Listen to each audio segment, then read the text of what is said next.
നമസ്കാരം. നളിനി ജമീലയ്ക്ക് ഒരു ആമുഖത്തിൻ്റെ ആവശ്യമില്ല, ഒരു പരിചയപ്പെടുത്തലിൻ്റെയും. ഞാൻ നളിനി ജമീല.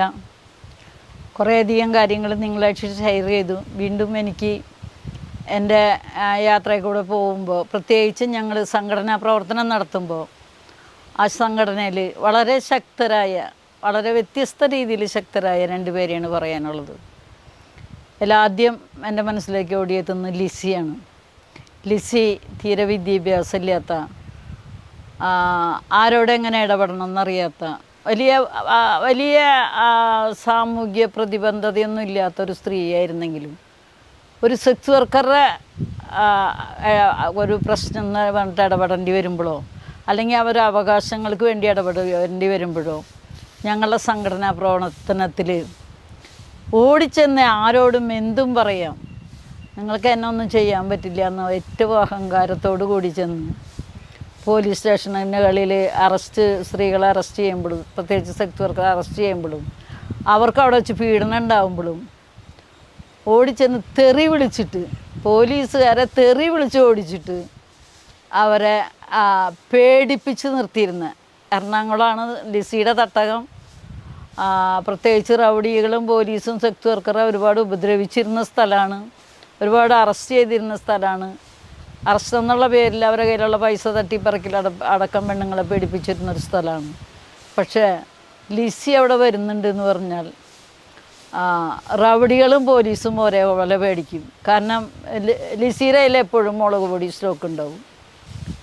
റൗഡികളുടെ അടുത്താണെങ്കിൽ മുളക് പൊടിയും കൊത്തിക്കേറിയ എന്നുള്ളതാണ് അവളുടെ ശൈലി. കാരണം അവൾക്ക് ഒരുപാട് റൗഡികളായിട്ടുള്ള പരിചയമുണ്ട്. അവരെന്താ ചെയ്യുന്നത്, അവരെങ്ങനെയാണ് ഈ സമൂഹത്തിൽ യുദ്ധം ചെയ്യുന്നതെന്ന് അവൾക്കറിയായിരുന്നു.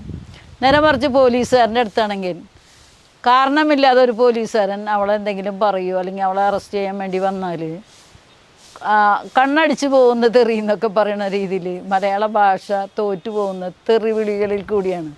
കാരണം പോലീസുകാരനായതുകൊണ്ട് അയാൾക്ക് മറ്റൊരാൾ കേൾക്കുന്നുള്ള പേടി ഉണ്ടാവും ഉള്ളിൽ.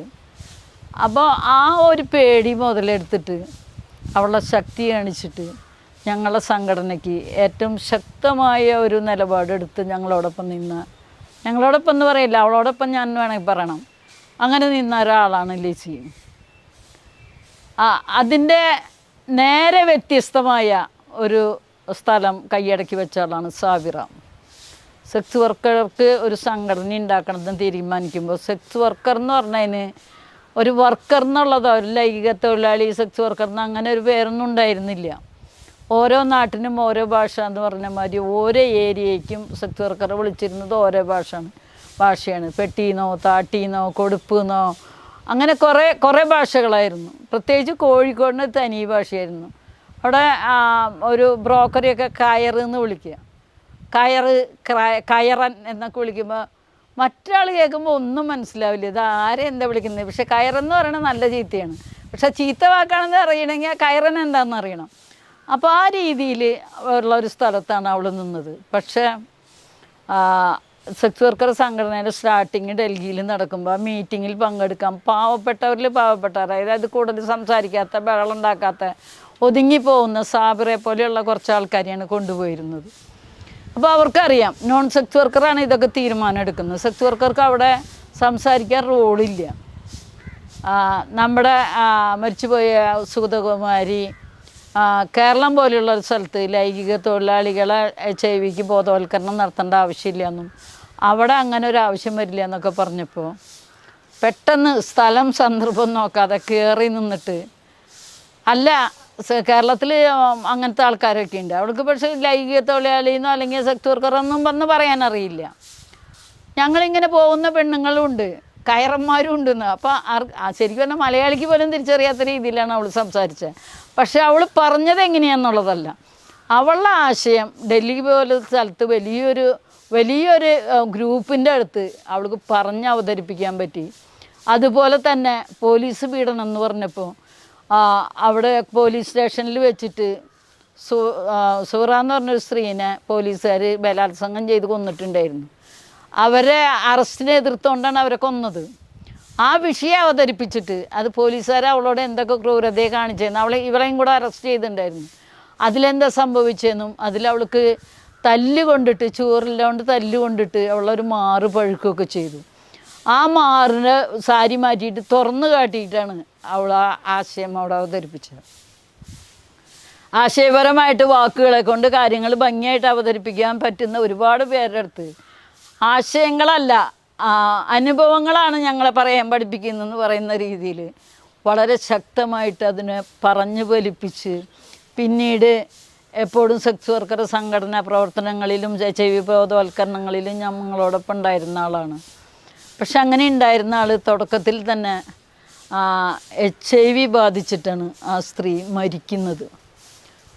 അത്രയും ശക്തമായിട്ട് എന്തിൻ്റെ ഒപ്പം ഉണ്ടായിരുന്ന ആൾക്ക് വേണ്ടിയിട്ട് കൂടെ നിൽക്കാൻ എനിക്ക് പോലും കഴിഞ്ഞിട്ടില്ല, അല്ലെങ്കിൽ ഞങ്ങൾക്ക് സ്ത്രീകൾക്ക് പറ്റിയിട്ടില്ല. കാരണം ഒരു സ്ഥലത്തു നിന്ന് ഒരു സ്ഥലത്ത് വന്ന് മറ്റൊരാളെ സഹായിക്കുക എന്ന് പറയാൻ അത്ര ഒരു ബലമുള്ളൊരു സംഘടനയായിട്ട് പ്രവർത്തനമായിട്ട് ഞങ്ങൾ മാറിയിട്ടുണ്ടായിരുന്നില്ല. അവസാനം കണ്ണൂർ കിടന്ന് സാബിറ മരിക്കുമ്പോൾ അവളെ ശവം പോലും അവിടെ നിന്ന് കൂട്ടിക്കൊണ്ടുവരാൻ പോലും പലരും മുന്നോട്ട് വന്നിട്ടുണ്ടായിരുന്നില്ല. 2 വിഷയങ്ങളായിരുന്നു. സാബിറ മരിക്കുമ്പോൾ പറഞ്ഞിരുന്ന ഒരാഗ്രഹം, ഞാനൊരു മുസ്ലിം ആയതുകൊണ്ട് ഒരു മുസ്ലിം പള്ളിയിൽ വേണം എന്നെ ഖബറടക്കാൻ എന്ന് പറഞ്ഞിട്ടുണ്ടായിരുന്നു. അപ്പോൾ ഇപ്പുറത്ത് നിൽക്കുന്ന ആൾക്കാരൊക്കെ ചിന്തിച്ചത് ഒരു മുസ്ലിം പള്ളിയിൽ ഖബറടക്കാൻ ഒരു മുസ്ലിം സമുദായ സംഘടനയോട് പോയിട്ട് ഈ കാര്യം പറയാൻ പറ്റില്ലല്ലോ, അപ്പം ഞങ്ങളെങ്ങനെ എതിര് സഹകരിക്കുകയെന്ന് പകച്ചു നിന്നവരാണ് പലരും.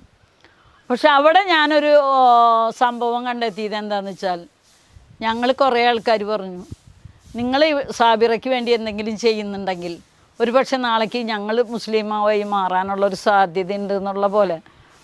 തീർച്ചയായിട്ടും മാറാനായിരുന്നില്ല, പക്ഷെ അവരെ ഒന്ന് പറഞ്ഞ് പ്രലോഭിപ്പിക്കാൻ പറ്റി. അങ്ങനെ സാബിറ എന്നുള്ള ഒരു സെക്സ് വർക്കറുടെ ഏറ്റവും അവരുടെ മനസ്സിലുണ്ടായിരുന്ന ആഗ്രഹം സാധിപ്പിച്ചിട്ട് ആ മുസ്ലിം പള്ളിയിൽ ഖബറടക്കും. ആ സാബിറ പറഞ്ഞ കാര്യങ്ങൾ ഇന്നും സംഘടനാ പ്രവർത്തനത്തിൽ വളരെ ശക്തമായൊരു മാതൃകയായിട്ട് സ്വീകരിക്കുകയും അതിനോടൊപ്പം ഞങ്ങൾക്ക് യാത്ര ചെയ്യാൻ പറ്റി എന്നുള്ളതാണ്.